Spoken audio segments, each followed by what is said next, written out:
بسم اللہ الرحمن الرحیم وبہ نستعین سبحانک لا علم لنا الا ما علمتنا انک انت العلیم الحکیم الحمد للہ رب العالمین والصلاة والسلام علی سید المرسلین وعلی آلہ وصحبہ اجمعین ومن تبعہم بإحسان الی یوم الدین اعوذ باللہ من الشیطان الرجیم بسم اللہ الرحمن الرحیم آمن الرسول بما انزل الیہ من ربہ والمؤمنون کل آمن باللہ وملائکتہ وکتبہ ورسلہ لا نفرق بین احد من رسلہ وقالوا سمعنا واطعنا غفرانک ربنا والیک المصیر۔ سامعین کرام، قادیانیت کے مدعی نبوت، جھوٹے مدعی نبوت کا ذکر جاری ہے۔ رسول اللہ صلی اللہ علیہ وسلم کو خاتم النبیین ماننے کا تقاضا یہ ہے کہ ہم ہر جھوٹے نبی بشمول مدعی نبوت قادیان اس کی نبوت کا انکار کریں اور یہ یقین رکھیں کہ یہ سارے دعوے جھوٹے ہیں۔ اگر ہمیں شک بھی ہو گیا تو ہمارا ایمان خطرے میں ہوگا۔ چنانچہ اس کے پچھلے درس میں ہم نے اس کی پیدائش اور اس کے خاندان کا اسی کے دعوے کی روشنی میں تھوڑا سا جائزہ لیا، اور میں نے عرض کیا تھا کہ صرف اس ابتدائی معاملے کا ہی جائزہ لیا جائے تو یہ واضح ہو جاتا ہے کہ یہ شخص جھوٹا اور فریبی ہے، جو اپنے خاندان اور نسب کے سلسلے میں صحیح جانکاری نہیں رکھتا اور متضاد دعوے کرتا ہے، تو اس کے دوسرے دعووں کا کیا حال ہوگا ہم اور آپ تصور کر سکتے ہیں۔ آگے دکتور صادق کہتے ہیں کہ رہا اس خاندان کا، مرزا غلام احمد قادیانی کے خاندان کا جو مالک اور ان کے والد وغیرہ کا معاملہ ہے، کہہ رہے ہیں فقد اشتہر بالولاء الشدید للحکومت البرطانیہ وبمعاونتہم۔ یہ آپ جانتے ہیں کہ اس کے ظہور کا دور جو ہے وہ ہندوستان پاکستان میں یہ جو مشترکہ اور متحدہ ملک تھا اس وقت تقسیم نہیں ہوئی تھی، اس وقت پاکستان ہندوستان میں انگریزی سامراج تھا، ان کی استعماری حکومت جس کو عربی میں احتلال کہتے ہیں، ناجائز قبضہ۔ تو ان کے دور میں یہ انگریزی حکومت سے سخت دوستی، ولا اور تعلق اور ان کی معاونت میں مشہور تھا۔ یعنی یہ خاندان، مرزا غلام احمد قادیانی کا خاندان، ان کے باپ وغیرہ انگریزی حکومت کے وفادار اور دوست تھے۔ بکل ما یستطیع ضد المسلمین، یہ خاندان ہر اس چیز کے ساتھ انگریزوں کی مدد اور تعاون میں لگا تھا جس کی اس کو طاقت تھی۔ چنانچہ یہ قادیانیت کا مدعی نبوت خود اپنے باپ کے بارے میں ہمیں یہ کہتے ہوئے بیان کرتا ہے۔ یہاں ان کی عبارت پیش کر کے ہم اس کی اصل اردو عبارت بھی پیش کریں گے انشاءاللہ، کہ کہتے ہیں کہ ان والدی کان من الذین شرفہم حاکم المقاطعہ بتخصیص مقعد لہم فی قصرہ خلال المناسبات الرسمیہ۔ اس جو پورے جملے کا حاصل یہ ہے کہ علاقے کے حاکم یعنی گورنر نے میرے والد ان لوگوں میں سے ہیں جسے علاقے کے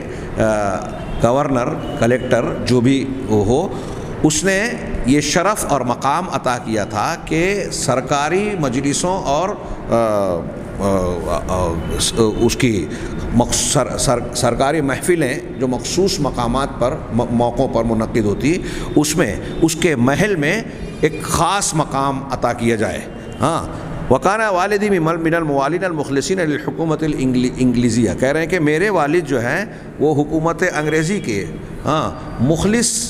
موالین میں سے تھے، یعنی دوستوں میں سے اور ان کے وفاداروں میں سے۔ وقد امدا، اور میرے والد نے اس بڑی حکومت کو 1857 کے بڑے انقلاب الثورہ تحریک کے درمیان میرے والد نے اس حکومت کی بڑی مدد کی،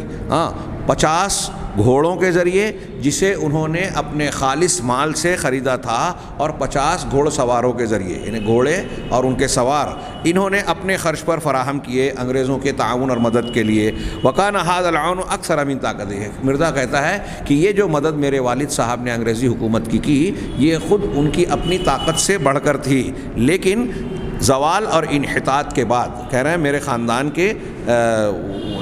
میرے خاندان ولیکن بعد ذالک بدأ، لیکن اس کے بعد میرے خاندان کا زوال اور انحطاط شروع ہو گیا، یہاں تک کہ نتیجہ یہ نکلا کہ ہمارا گھرانہ اور خاندان ایک فقیر کسان کی حیثیت میں تبدیل ہو گیا۔ اس طریقے سے بن گیا۔ یہ کہہ رہے ہیں اس کا حوالہ التحفۃ القیصریہ، مرزا غلام احمد کی جو کتاب ہے تو التحفۃ القیصریہ کے حوالے سے منقول ہے، اس کے صفحہ نمبر 16 سے یہ عبارت نقل کی گئی ہے جو علامہ احسان علیہ ظہیر کی کتاب القادیانیہ کے صفحہ نمبر 127 سے انہوں نے نقل کی ہے۔ اسی طریقے سے اور بھی ایک حوالہ اس میں درج ہے۔ یہاں جو 1857 کی تحریک کا تذکرہ کیا گیا، ہم اور آپ جانتے ہیں کہ 1857 کو انگریزی حکومت اور پھر بہت بعد تک لوگ اس کے غدر کہتے تھے۔ ظاہر سی بات ہے کہ انگریزی حکومت کے خلاف یہ کوشش یا جنگ آزادی کا لاوا تھا جو پھوٹا تھا اس وقت، تو اسے لوگ غدر کہتے تھے، لیکن یہ اصل میں تحریک آزادی کی ایک کوشش تھی۔ عام طور سے ہندوستان میں اور بہت سارے لوگ نصاب، یہاں تک کہ درسی نصاب کی کتابوں میں بھی 1857 کی اس کشمکش کو ہندوستان کی انگریزی سامراج سے آزادی کے حصول کی تحریک کا آغاز مانا جاتا ہے، لیکن حقیقت میں یہ آغاز نہیں تھا، بلکہ اس کے پیچھے ایک بڑا پس منظر تھا۔ وجہ یہ کہ 1857 سے پہلے اس تحریک کا بیج بونے اور اس سے پہلے انگریزوں کو ناکوں چنے چبوانے کے سلسلے میں میدان میں مسلمانوں کا گروہ تھا، اور سانحہ بالا کوٹ کے بعد سے مسلمانوں کے اس گروہ میں صرف اس ہندوستان کے وہ طبقہ تھا جسے ہم آج اہل حدیث کہتے ہیں۔ انگریزوں نے انہیں بعد میں وہابی کا نام دیا، اور خود 1857 کی آگ کو سلگانے میں اس کے پیچھے پس منظر میں جب آپ تحقیق کریں گے تو پتہ چلے گا کہ مجاہدین کا یہی گروہ جنہیں انگریزوں نے وہابی کا نام دیا، یہ لوگ اصلاً سرگرم عمل تھے، اور اسی وجہ سے 1857 کی تحریک کی ناکامیابی کے بعد ولیم ہنٹر نے جو رپورٹ پیش کی تو انہی وہابیوں کو، یعنی ہندوستان کے اہل حدیثوں کو اس تحریک کا انگریزوں کے خلاف کشمکش کا ذمہ دار ٹھہرایا، اور انہیں ہی اپنی انگریزی سامراج کے لیے اصل خطرہ بتایا کہ ہماری حکومت کو اگر کسی سے خطرہ ہے تو وہ وہابی ہیں۔ اور اسی بنیاد پر اس کی اس رپورٹ کے بعد پورے ہندوستان میں وہابیوں یعنی اہل حدیثوں کے خلاف حکومت کی جو ہے انتہائی شدید پکڑ دھکڑ اور سزاؤں کا سلسلہ شروع ہوا۔ کالے پانی کی سزا، قتل کی سزائیں، جائیدادوں کی ضبطی، لوگوں کو قتل کرنا، قید و بند کی صعوبتوں سے جھیلنا، بہت سارے لوگوں کو پھانسی دیا جانا، ہاتھی سے کچلوانا، اور مختلف قسم کی سزائیں جس کی تفصیل اگر آپ پڑھیں تو آپ کے جو ہے آنکھیں نم ہو جائیں، آنکھیں اشکبار ہو جائیں کہ کیسے کیسے مظالم۔ آپ اور ہم کیا بلکہ برطانوی پارلیمنٹ میں اس وقت جب اس کی رپورٹیں پیش کی گئی تو خود حکومت برطانیہ کے بعض ارکان رو پڑے اور پارلیمنٹ ہال سے رو کر باہر نکل گئے۔ ہندوستان کے اہل حدیثوں اور ان میں خاص طور سے علماء اہل حدیث پر ظلم کے پہاڑ توڑے گئے اس کے بعد۔ خیر، تو یہ اسی 1857 کا تذکرہ کیا اور بتا رہا ہے مرزا غلام احمد کہ اس کے باپ نے انگریزی حکومت کی تائید کی اور ان کو تعاون دیا۔ 1857 کی جہاں تک تحریک ہے اور اس کے بعد کا معاملہ، تو اس میں مسلمانوں کے تمام طبقات، مسلمانوں کے ساتھ ساتھ دوسرے غیر مسلم طبقات بھی انگریزوں کے خلاف سرگرم عمل ہوئے،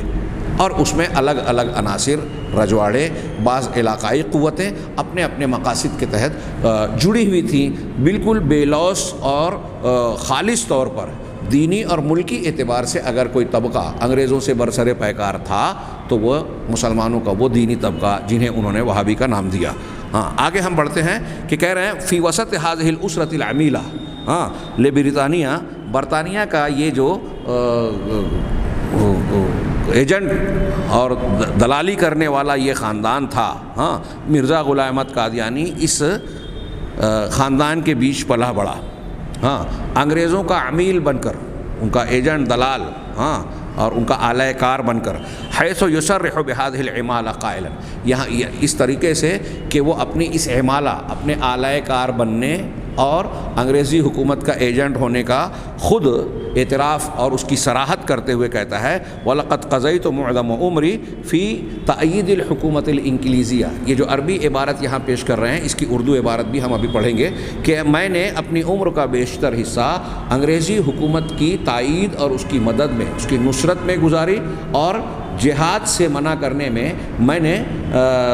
جہاد کو سے منع کرنے اور اولو الامر انگریز اولو الامر کی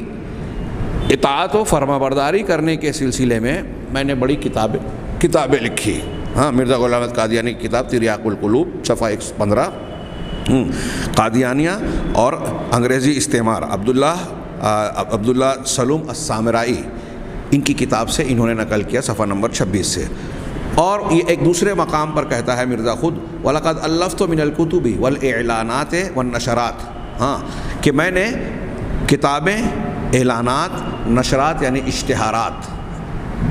تالیف کیے۔ یہاں انہوں نے ڈیش ڈیش کہا، ہاں اردو زبان میں ہے، اس نے بعض جگہوں لکھا کہ اتنی کتابیں لکھی کہ میں نے اس سے الماریاں بھر دی، لائبریری بھر دی، ہاں، اور یہ تمام کتابیں عربی اور ترکی ملکوں میں جو ہے نشر کی گئیں، اس کو پھیلایا گیا، اور میرا ہدف اور نشانہ ہمیشہ یہ رہا کہ مسلمان اس حکومت یعنی انگریزی حکومت کے وفادار بن جائیں، ہاں، اس کے مخلص بن جائیں۔ اور وہ یہ بھی کہتا ہے لقد ضللت منذ حداثت سنی، ہاں، یہ جو عبارت پڑھنے یہاں انہوں نے پیش کی ہے، ہم اردو میں اسے دیکھتے ہیں آگے والی عبارت کا ترجمہ کیے بغیر، کہ وہ لکھتے ہیں، مولانا صفی الرحمان صاحب نے ان کی کتابوں سے بذات خود براہ راست نقل کیا، لہٰذا اس کے ہی الفاظ اور ان کی ہی عبارت۔ اس سے پہلے یہاں یہ جس مقام پر شیخ صفی الرحمان صاحب نے اسے نقل کیا ہے، یہ ہم اس بحث کے آخر میں ذکر کریں گے، قادیانی تحریک کا سیاسی اور اجتماعی کردار۔ یہ دینی اور مذہبی اعتبار سے ہٹ کر اس کے پیدا ہونے کا سیاسی پس منظر اور کس مرحلے میں، کس منظر نامے میں اس کو وجود دیا گیا، کیوں دیا گیا، کس نے اسے بڑھاوا دیا اور اس کے مقاصد کیا تھے، ان کا اصل نشانہ کون تھا، اس پس منظر میں قدر تفصیل کے ساتھ شیخ نے پیش کیا ہے، اور اس کی اہمیت اور تاریخی طور پر اہمیت کے ساتھ ساتھ عام لوگوں سے اس کے مخفی ہونے کی بنیاد پر میرا یہ ارادہ ہے کہ اگلے دروس میں یہ پوری عبارت پیش کروں۔ اسی ضمن میں الگ الگ نکات بیان کرتے ہوئے نمبر 7 کے تحت شیخ صفی الرحمان کہتے ہیں کہ پھر یہی نہیں کہ مرزا صاحب صرف اصولی طور پر ان عقائد میں مسلمانوں کے مخالف تھے جو پیچھے انہوں نے بیان کیے ہیں، جہاد، مسیح اور اس معاملے سے متعلق جو اللہ کے نبی صلی اللہ علیہ وسلم کی پیشین گوئیاں ہیں، اس تناظر میں کہا کہ مرزا صاحب مسلمانوں کے ان عقائد میں مخالف تھے، بلکہ اتنا ہی نہیں بلکہ انہوں نے بے پایا جد و جہد کی کر کے اسلام کے معروف تصور جہاد کو، اور تصور کے بجائے تعلیم کہنا چاہیے، اور مہدی و مسیح کے ظہور کے معروف مقصد، ہاں، یعنی جہاد کو مسلمانوں کے دل و دماغ سے کھرچنے کی کوشش کی، اور جگہ جگہ بڑے فخر کے ساتھ اپنے اس کارنامے کو بیان بھی کیا ہے۔ چنانچہ لکھتے ہیں کہ میری عمر کا اکثر حصہ، جو ابھی میں نے آخری عبارت پڑھی، یہ سمجھ لیجئے کہ وہ ان کی عبارت میں منقول ہے، میری عمر کا اکثر حصہ اس سلطنت انگریزی کی تائید اور حمایت میں گزرا ہے، اور میں نے ممانعت جہاد اور انگریز کی اطاعت کے بارے میں اس قدر کتابیں لکھی ہیں اور اشتہار شائع کیے ہیں کہ اگر وہ رسائل اور کتابیں اکٹھا کی جائیں تو 50 الماریاں ان سے بھر سکتی ہیں۔ یہ مرزا صاحب کا خود بیان ہے کہ انگریزوں کی تائید میں، جہاد سے ممانعت کرنے کے سلسلے میں، اس کو رد کرنے کے لیے قدر کتابیں، اشتہارات اور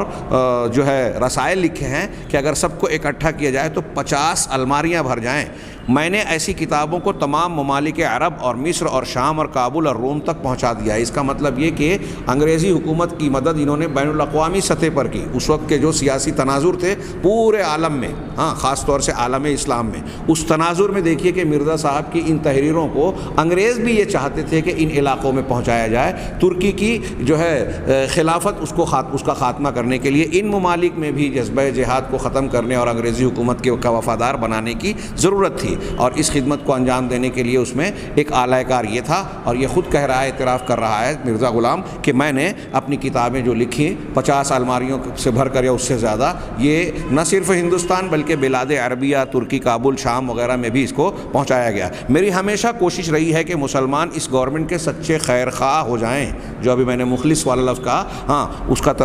وہ اصل میں یہ خیر خواہ کا لفظ استعمال کیا کہ مسلمان اس گورنمنٹ کے سچے خیر خواہ ہو جائیں، اور مہدی خونی کی بے اصل روایتیں، مہدی خونی، دیکھیے امام مہدی کے سلسلے میں کہہ رہے ہیں کہ وہ جس کا تصور احادیث بیان کرتی ہے مہدی اور مسیح کا، وہ خونی ہیں، قتل کرنے والے اور ایسے ہیں۔ مہدی خونی کی بے اصل روایتیں اور جہاد کے جوش دلانے والے مسائل جو احمقوں کے دلوں کو خراب کرتے ہیں، ان کے دلوں سے معدوم ہو جائیں، یہ میری کوشش رہی ہے۔ یہ ان کی کتاب تریاق القلوب صفحہ نمبر 15 سے اور تحفہ قیصریہ صفحہ نمبر 10 سے منقول ہے۔ ہاں، آگے ایک دوسری عبارت نقل کرتے ہیں شیخ، وہ کہتے ہیں کہ مرزا صاحب خود کہہ رہے ہیں، میں اپنا فرض سمجھتا ہوں کہ اسلامی جوش کے لوگوں کو ناجائز خیالات اور جوشوں سے ان کے جذبات کو روک دوں. خیالات اور جوشوں سے، اردو دیکھیے کیسی فصیح و بلیغ ہے.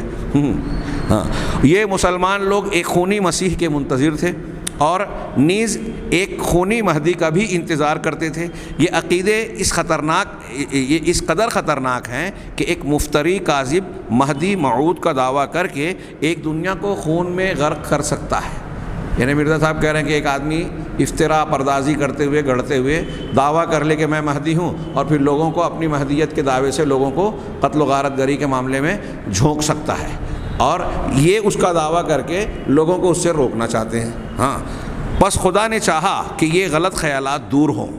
اس لیے اس نے مجھے مسیح موعود اور مہدی معہود کا خطاب دے کر میرے پر ظاہر فرمایا کہ کسی خونی مہدی یا خونی مسیح کا انتظار کرنا سراسر غلط خیال ہے. ملاحظہ فرما رہے ہیں آپ اس کا مقصد. میں بغیر تبصرہ کرے آگے بڑھتا ہوں کیونکہ آگے اور بھی عبارتیں ہیں. ہمارا یہ بھی فرض ہے کہ اس حکومت، اس یعنی قوس میں دیا ہے حکومت انگریزی، اس کی دنیا اور آخرت کے لیے دعا کریں. ملاحظہ فرمائیں، دنیا اور آخرت کے لیے. اگر آخرت کے لیے بھی اس کی دعا کی جا رہی ہے تو اس کا مطلب مرزا صاحب نصارہ کے عقائد کی بھی تائید کر رہے ہیں اور ان کے دین کو دین برحق اور نجات دلانے والا مان رہے ہیں. خاتم النبیین کو ماننے والا انسان ایسا عقیدہ رکھ سکتا ہے، سوال ہی پیدا نہیں ہوتا. کہا آگے ایک دوسری عبارت آگے بڑھ رہے ہیں کہ میں ابتدائی عمر سے اس وقت تک جو قریباً 60 برس کی عمر تک پہنچا ہوں، اپنی زبان اور قلم سے اس اہم کام میں مشغول ہوں تاکہ مسلمانوں کے دلوں کو گورنمنٹ انگلیشیا کی سچی محبت اور خیر خواہی اور ہمدردی کی طرف پھیر دوں،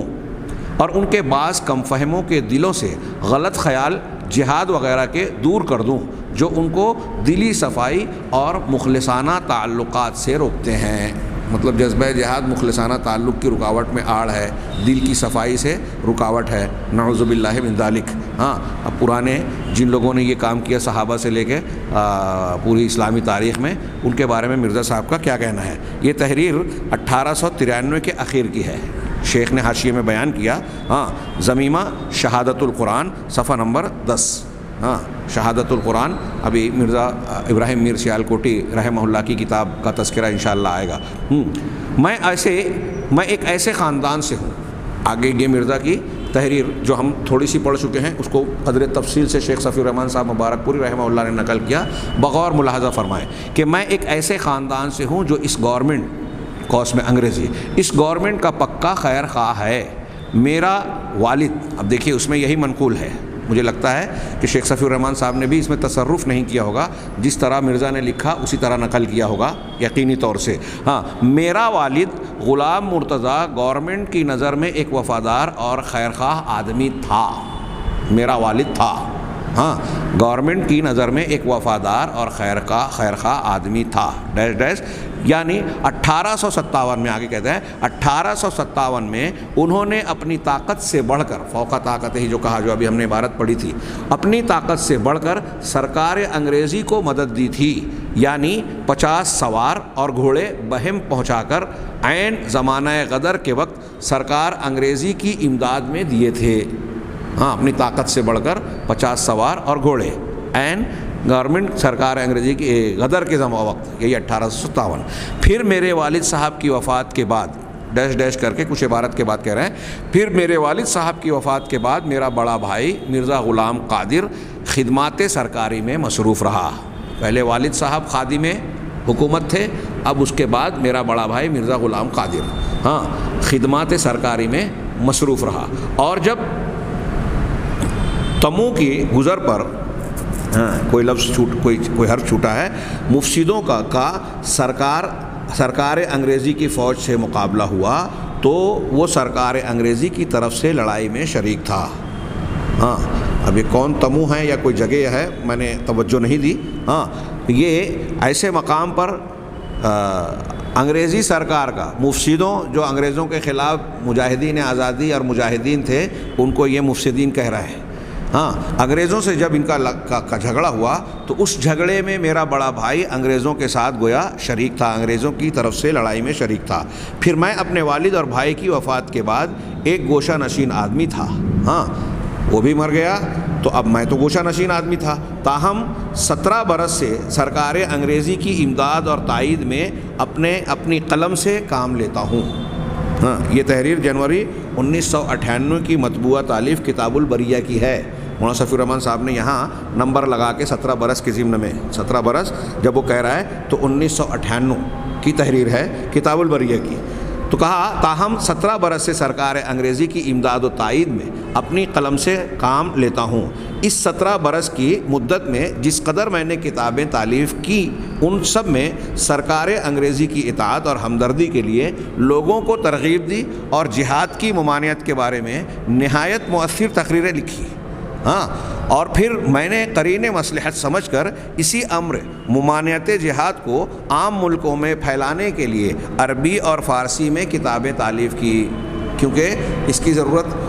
ہندوستان کے باہر عرب علاقوں میں بھی تھی، فارس میں بھی تھی۔ چنانچہ عربی اور فارسی میں کتابیں تالیف کی، جن کی چھپوائی اور اشاعت پر ہزارہا روپیے خرچ ہوئے اور تمام کتابیں عرب اور بلاد شام اور روم اور مصر اور بغداد اور افغانستان میں شائع کی گئیں۔ میں یقین رکھتا ہوں کہ کسی نہ کسی وقت ان کا اثر ہوگا، ابھی نہیں تو بعد میں ہوگا۔ یہ مختلف ملکوں کا نام ہے۔ ہم آگے بڑھتے ہیں، کچھ ڈیش کے بعد کہتے ہیں، پھر میں پوچھتا ہوں کہ جو کچھ میں نے سرکار انگریزی کی امداد اور حفظ امن اور جہادی خیالات کے روکنے کے لیے برابر 17 سال تک پورے جوش سے اور پوری استقامت سے کام لیا، کیا اس کام کی اور اس خدمت نمایاں کی اور اس مدت دراز کی دوسرے مسلمانوں میں جو میرے مخالف ہیں کوئی نظیر ہے؟ یعنی مسلمانوں سے اور ملک سے غداری اور مخالفت کو یہ گویا بے مثال اور بے نظیر کہہ رہا ہے۔ ہاں، کتاب البریہ صفحہ نمبر 37، اور پھر اس کے بعد قوس میں شیخ نے کہا یہ 1901 کی تحریر ہے۔ ہاں، اب یہاں قابل غور بات یہ بھی ہے کہ انگریزوں کی اس طریقے سے وفاداری کا مظاہرہ کرنے کے باوجود مسلمانوں کی مخالفت میں ہمارے یہاں غیر مسلم طبقات اور حکومت ہندوستان میں قادیانیوں کو آسرا سہارا دیتی ہے، محض اس لیے کہ مسلمان انہیں اپنا دشمن مانتے ہیں۔ یہ مسلمانوں کے خلاف جو ہے اس کی اصل و کوشش اور سازش ہے، نبوت اسلام کو نشانہ بناتی ہے۔ اس لیے ان کے ایسے کھلے اعتراف کے باوجود، ملک سے غدر کے باوجود، یہاں کی غیر مسلم حکومتیں اور طاقتیں ان کی تائید خفیہ کھلے طور پر یا چھپے طور پر کرتی رہتی ہیں۔ آگے چند اقتباسات کی اور جھلکیاں دیکھ لیں۔ میں نے 22 برس سے اپنے ذمے یہ فرض کر رکھا ہے کہ ایسی کتابیں جن میں جہاد کی مخالفت ہو اسلامی ممالک میں ضرور بھیج دیا کروں۔ ہاں، رسالہ ستارہ قیصرہ صفحہ نمبر 10۔ آگے کہہ رہے ہیں، افسوس کہ یہ عیب غلط کار مسلمانوں میں اب تک موجود ہے، جس کی اصلاح، معاف کیجئے یہ اس سے پہلے کا حوالہ ہے، تبلیغ رسالت۔ ہاں، یہ اگلا حوالہ میں نے پڑھ دیا، یہ تبلیغ رسالت سے منقول تھا۔ افسوس کہ یہ عیب غلط کار مسلمانوں میں اب تک موجود ہے، جس کی اصلاح کے لیے میں نے 50,000 سے زیادہ اپنے رسالے اور مبسوط کتابیں اور اشتہارات اس ملک میں اور غیر ملکوں میں شائع کیے۔ اس سلسلے میں مرزا صاحب نے مسلمانوں کو جس انداز سے ترک جہاد اور انگریزی سامراج کی وفاداری کی تلقین کی ہے، اس کے بھی ایک آدھ نمونے دیکھتے چلیے۔ لکھتے ہیں، بے شک ہمارا یہ فرض ہے کہ ہم اس گورنمنٹ محسنہ کے لیے سچے دل سے خیر خواہ ہوں اور ضرورت کے وقت جان فدا کرنے کو بھی تیار ہوں، لیکن ہم اس طرح پر بھی غیر قوموں اور غیر ملکوں میں اپنی محسن گورنمنٹ کی نیک نامی پھیلانی نہیں چاہتے ہیں کہ کس طرح اس عادل حکومت نے دینی امور میں ہمیں پوری آزادی دی ہے۔ ہاں، عادل حکومت انگریزوں کی، اور دینی امور میں آزادی دی ہے۔ بس کیا آپ لوگ چاہتے نہیں کہ اس محسن گورنمنٹ کا ان تمام تعریفوں کے ساتھ دنیا میں نام پھیلے اور اس کی محبت دور دور تک دلوں میں جاگزی ہو؟ ہاں، یہ رسالہ یہ البلاغ صفحہ 32-33۔ ہاں، پھر یہ کتاب کا حوالہ ہے۔ آگے ایک اور اقتباس کہ یہ سچ ہے کہ ہم اس گورنمنٹ کی رعایا ہیں اور دن رات بے شمار احسانات دیکھ رہے ہیں، اس لیے ہمارا یہ فرض ہونا چاہیے کہ سچے دل سے اس گورنمنٹ کی اطاعت کریں اور اس کے مقاصد کے مددگار ہوں اور اس کے مقابل پر ادب اور غربت اور فرمانبرداری کے ساتھ زندگی بسر کریں۔ ہم تو بار بار خود گواہی دیتے ہیں کہ نہایت ہی بدذات وہ لوگ ہیں جو متواتر احسانات اس گورنمنٹ کے دیکھ کر اور اس کے زیر سایہ اپنے مال اور جان اور عزت کو محفوظ پا کر پھر بغاوت کے خیالات دل میں پوشیدہ رکھتے ہیں۔ یہ بھی تبلیغ البلاغ صفحہ نمبر 55 سے ماخوذ ہے۔ 1851 میں قوس میں یہاں وضاحت ہے کہ جب مرزا صاحب کا دعویٰ مسیحیت ابھی تازہ بتازہ منظر عام پر آیا تھا، ابھی انہوں نے مسیح ہونے کا دعویٰ کیا تھا، اور اس وقت روس اور برطانیہ میں جنگ کے امکانات کا ذکر کرتے ہوئے مرزا صاحب نے فرمایا ہر ایک سعادت مند مسلمان کو دعا کرنی چاہیے کہ اس وقت انگریزوں کی فتح ہو، کیونکہ یہ لوگ ہمارے محسن ہیں اور سلطنت برطانیہ کے ہمارے سر پر بہت احسان ہے۔ سخت جاہل اور سخت نادان اور سخت نالائق ہے وہ مسلمان جو اس گورنمنٹ سے کینہ رکھے۔ اگر ہم ان کا شکر ادا نہ کریں تو پھر ہم خدا تعالیٰ کے بھی ناشکر گزار ہیں، کیونکہ ہم نے اس گورنمنٹ کے زیر سایہ آرام پایا اور پا رہے ہیں، وہ آرام ہم کسی اسلامی گورنمنٹ میں بھی نہیں پا سکتے، ہرگز نہیں پا سکتے۔ ازالہ اوہام طبع پنجم صفحہ 205۔ یہاں مزید کچھ اقتباسات ہیں جو مجھے لگتا ہے کہ اب اصل مقصد اور ان کا کردار ظاہر کرنے کے لیے پیش کردہ چیزیں کافی ہیں۔ کچھ اشعار بھی جو انہوں نے جہاد وغیرہ کی مذمت اور تردید میں نقل کیے تھے، اس کا تذکرہ کیا گیا ہے۔ اور پھر آگے جو دکتور صادق صاحب نے کچھ اقتباس نقل کیے ہیں، وہ انہی اقتباسات میں سے ایک ہے کہ میں نے جب نوخیزی کی عمر کو پہنچا، اس وقت سے لے کر 60 سال کی عمر تک میں اپنی زبان و قلم سے اس بات کے سلسلے میں کوشاں ہوں اور اس جہاد میں مصروف ہوں کہ مسلمانوں کے دلوں کو انگریزی حکومت کی خیر خواہی اور وفاداری کی طرف پھیر دوں اور اس کے لیے ان کے دلوں کو نرم کر دوں۔ اور ارا ان کتاباتی، اور میں یہ سمجھتا ہوں کہ میری کتابوں نے مسلمانوں کے دلوں پر بڑا اثر کیا ہے، اور ان میں سے لاکھوں لوگوں کا وَأَحْدَثَتْ تَحَوُّلًا فِي مِئَاتِ الْآلَافِ مِنْهُمْ، لاکھوں دلوں کو تبدیل کرنے میں اس نے کارنامہ انجام دیا ہے۔ یہ ایک دوسرا پہلو جو ہم نے آج کے اس دوسرے درس میں پیش کیا۔ اس سے پہلے والے درس میں ان کے بچپن اور ان کے خاندان کا ذکر، جہاں ان کے جھوٹ کا اور ان کے حقیقت کا کسی حد تک ثبوت ملتا ہے۔ اب یہ دوسرا معاملہ بھی ہمارے سامنے ہے کہ ایک آدمی جو مہدویت، مسیحیت، نبوت کا دعوے دار ہے، وہ ایک سامراجی حکومت کی وفاداری کا کھل کر مظاہرہ کر رہا ہے اور اپنے ملک، اپنے ہم وطنوں کے خلاف ایک غداری، بے وفائی کا کھلا مظاہرہ کر رہا ہے۔ جب تک کوئی حکومت قائم رہتی ہے، چاہے وہ ناجائز حکومت ہی کیوں نہ ہو، تو اس حکومت میں حکومت کے موافق بات کہنا وفاداری ہوتی ہے، تو اس کو جو ہے حکومت جو ہے گلے لگاتی ہے، کھلے چھپے اس کی مدد کرتی ہے۔ تو اس وقت تو یہ معاملہ تھا۔ آج کے ماحول میں ہمارے یہاں اگر ہم تحریک آزادی کے مجاہدین اور آزادی کے ہیروز کو تمغہ دیتے ہیں، ان کو یاد کر کے ان کو اچھا مانتے ہیں، تو مجاہدین آزادی اور ملک کے لیے قربانیاں دینے والوں کو اگر ہم اچھا مانتے ہیں تو اس اعتبار سے بھی مرزا غلام احمد قادیانی کی شخصیت اس لائق نہیں ہے کہ وہ عزت و احترام کی نگاہ سے دیکھا جائے۔ دنیاوی اعتبار سے جو شخص واضح انداز میں ایک مسلمان اور اسلامی معیار ہی نہیں، ایک غیر مسلم کے جو معتبر معیار ہو سکتے ہیں، ملک کی محبت اور وفاداری کا معیار ہو سکتا ہے، اس اعتبار سے بھی یہ شخص جب معیار سے پست ہے، ناقابل احترام ہے، تو مذہبی اعتبار سے اس کا مقام کہاں تک ہو سکتا ہے۔ انشاءاللہ آئندہ ہم اس کے متعلق اور کچھ باتیں جانیں گے۔ اللہ تعالی ہمیں خیر کی توفیق دے۔ وآخر دعوانا ان الحمد للہ رب العالمین، وصلی اللہ علی نبینا محمد۔